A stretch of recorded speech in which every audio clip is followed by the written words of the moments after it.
Hello, welcome to Calls with your Kinky Bestie. I'm Emma. I am a submissive and mentor for fellow kinksters.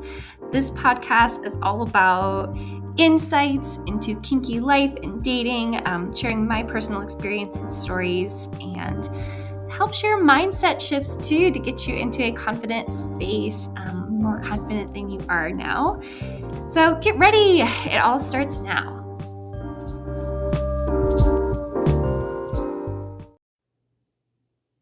Okay, let's talk about this kinky dating block, and you might have a different way you phrase this. I'm sure there's a million and one ways that this is said over and over again, but you know this one.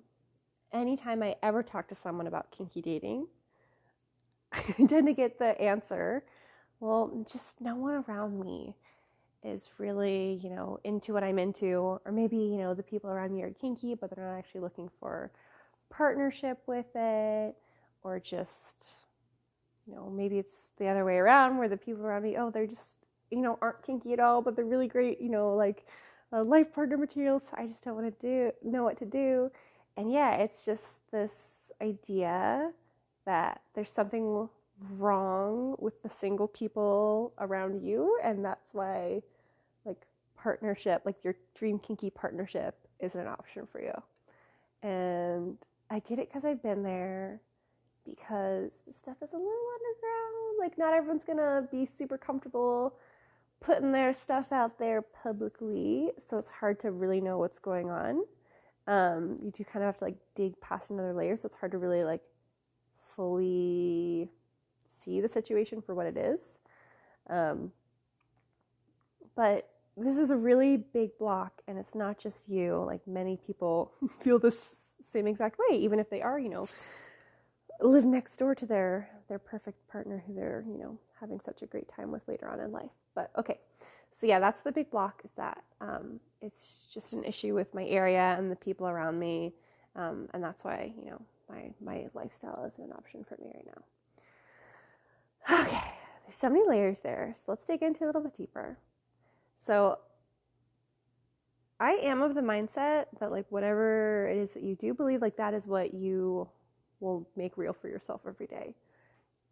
So if you're saying and believing and acting like no one good is in your area, or oh my gosh, no one good. Just know that whenever I say no one good, I just that no one is the partner that you want to have, or the kinky person you want to meet, or whatever. Okay. Okay. So if you believe that no one kinky and dateable is available to you because of where you live, then of course that's going to be your day-to-day reality whenever you're telling yourself over and over again that that's the case. You're just shutting yourself off to those possibilities. So of course, when you're telling yourself the people I'm meeting here every day are not an option for me, then that is just what you're going to believe. That's just how our brains work. And the the world we live in, because we make a lot of it is just made up, and just whatever you choose it to be. Not all of it, but a lot of it, really seriously, a lot of it. So okay, if you believe every day of the week that the issue is the people around you aren't compatible partners, and at the same time you're choosing to live and keep yourself in a situation where, in your head there aren't compatible kinky partners for you, then really what you're saying and doing is telling the world, I'm not available for my kinky partner because I'm living in an area where that's not an option for me. Which, if that's really the mindset that you're in, it's really easy to just decide, well, the solution is moving. And I do believe that if you believe the issues with your area, then you do have to move, because as long as you're believing that the people around you are not an option for you, and that's the issue, then that's what you're going to continue to create for yourself. However, maybe actually don't move because, uh, think about the people in your life who are constant travelers. They never seem to find it where they're going. Or like maybe they'll get a little glimpse of it and get excited, but then, the heartbreak just happens all over again. So, what's the phrase? You move everywhere, you go somewhere, and there you are, or something. I don't know the first part of the phrase, but I've got the second part right. Oh, everywhere you go, there you are. That's what it is. Yeah. So this is, as long as this is a mindset issue, it's going to continue to be a mindset issue no matter where you are, as long as you're still believing those same things, that the issue is with, your area or who's around you or whatever. So if you imagine what your day-to-day life would look like if the opposite were true, if everyone around you was a potential partner who's just bursting at the seams with like kinky capacity and excitement, and just, everyone around you is an amazing option for you. And, you could have a super loving, fulfilled relationship with all the amazing kinky acts you can imagine with, basically anyone you choose. Like everyone around you is on that same plane as you and excited for it. So it's just such a different, state of mind to be in, because when you're looking for those opportunities, of course, they're going to become much more obvious to you, as your brain is like constantly seeking the validation that belief is true. And also it's going to change your behaviors too. So not only are you going to, just perceive the world around you with different eyes, more optimistic eyes, and just more vulnerable and like receptive to things working the way you want, but also you're going to start acting like the people around you are available, lovely, kinky options for you. And so, that's when you find yourself in a state of finding the kinky meetups in your area, going to munches because you're so excited to be in the spaces where these people are just bursting at the seams, so eager to meet you. So do you see like the energy difference there? I hope that, no, I know, because these words are coming out of my mouth, that they are meant for someone to hear. So if that is you, hi, thank you for being here. Welcome. Let's keep going, because I have a few more thoughts with this. Okay. So it's a mindset thing, number one. It's also a bit of, and I don't know the term for this. So we either share with me your term you've heard for this, your term you've made up, or maybe me or my community of lovely people will come up with a term as we go. But it's this idea that something in the future about you will be different because of something that you don't have now. And you're just not able to get there where you are now. Like, it needs to be in the future that this thing is possible for you. So we do this again and again. Like, okay, well, I can't have a dog until I have a partner, and then I'll be super happy because I'll have a partner and a dog. Which, by the way, I literally used to live my life that way. Like, I would have my list of all my fantasies, and I would visualize like what my life would look like with my partner, and it would include living with a dog with them. And so I like subconsciously was not allowing myself to get a dog or even look at that as an option until I had a partner, because I just kind of viewed them being a together thing, or like a thing that was only possible whenever I had a partner. But yeah, by kind of reverse engineering it and deciding that instead, like, no, I can have a dog now because that is what I envision my, ideal lifestyle to look like.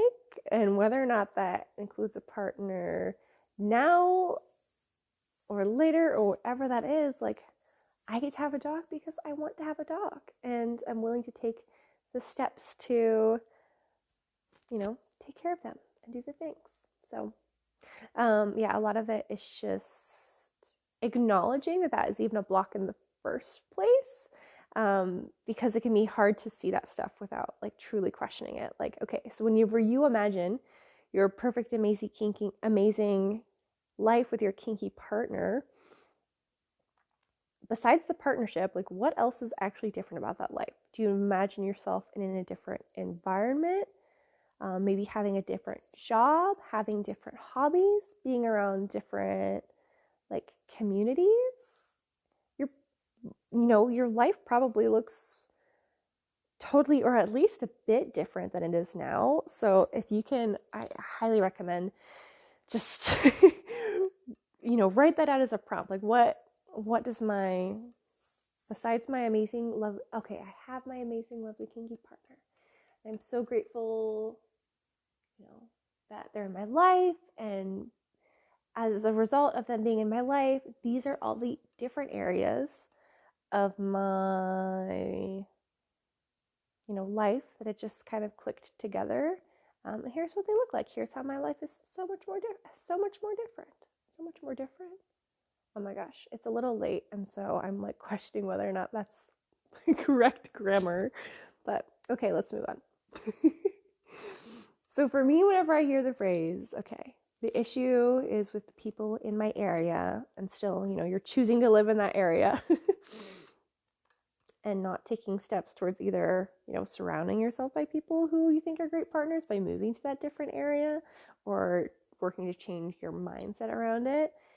It just is, aspirational separation. Like you're deciding that this thing that you really want is just not an option for you for whatever reason. So yeah, really getting clear on like what that reason actually is, because everything in your life is controllable, including your thoughts. And by then changing your thoughts, the world around you changes too, which is really amazing. But it is late and I am getting a little bit lost with this. But okay, the big takeaways are that if you believe that everyone around you sucks, of course they're gonna suck. So please just decide that everyone around you is actually lovely and amazing, and see what fucking happens. Your life can turn around so fast the second that you decide your life can turn around. There's just really so many things that click into place whenever you start acknowledging the personal accountability for that too. Like just saying to the universe, okay, hey universe, I know I've really had a lot of feelings in the past towards the dating scene and the people around me, because yeah, I've had some not great experiences and it's made me a little jaded and salty. And as a result of that, that means that, I'm looking at people with different eyes, with not as much kindness or, willingness to learn what the unique thing that they have to offer, because, I'm putting onto them expectations that, I've created from past relationships and whatever it is. So acknowledging that you have a part in this life that you create yourself, because you are the creator of your life, and because of that, you also get to have whatever you want. So what do you want? And if you really truly believe that what you want is not available to you, why? If you had to turn it back inwards, like what would be the internal reason?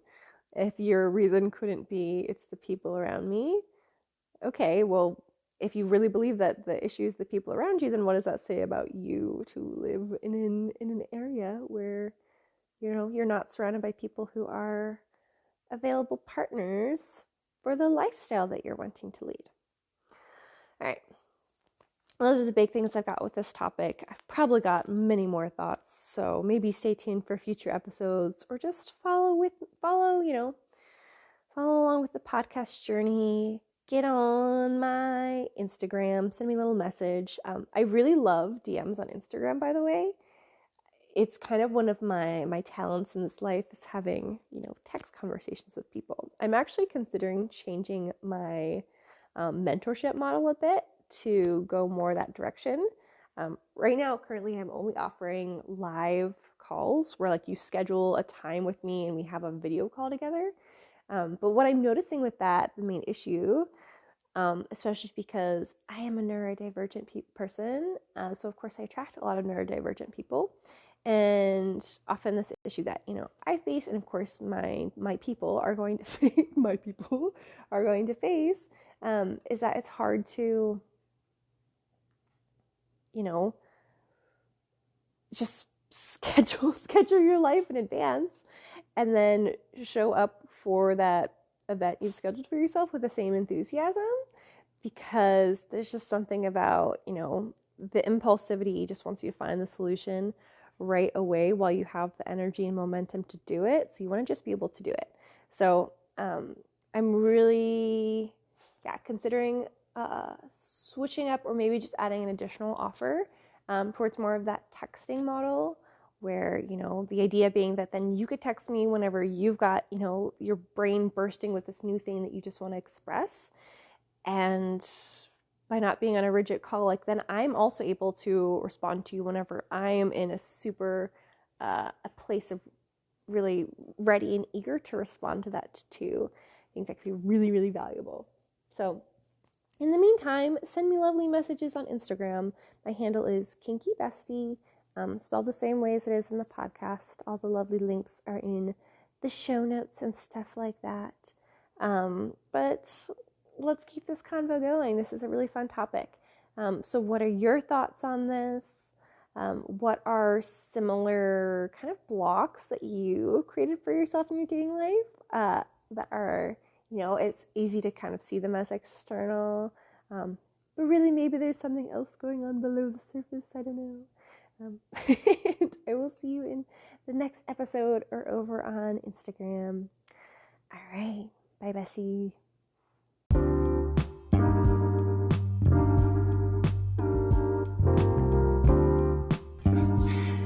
Thank you so much for joining me this episode. You can follow the podcast on the platform where you're listening to get updates with new episodes. You can follow me on social media at Kinky Bestie. I'm on Instagram. You can also check the show notes for any links or resources that I talked about in this episode, or just more ways to connect with me. And please share this with your kinky friends who could benefit from this type of content. There is also an option for each podcast episode to engage with Q&As or polls. So I'd love to hear from you and create future episodes around what you want to chime in with. So please check those out in the show notes too. And I look forward to hearing from you. Bye.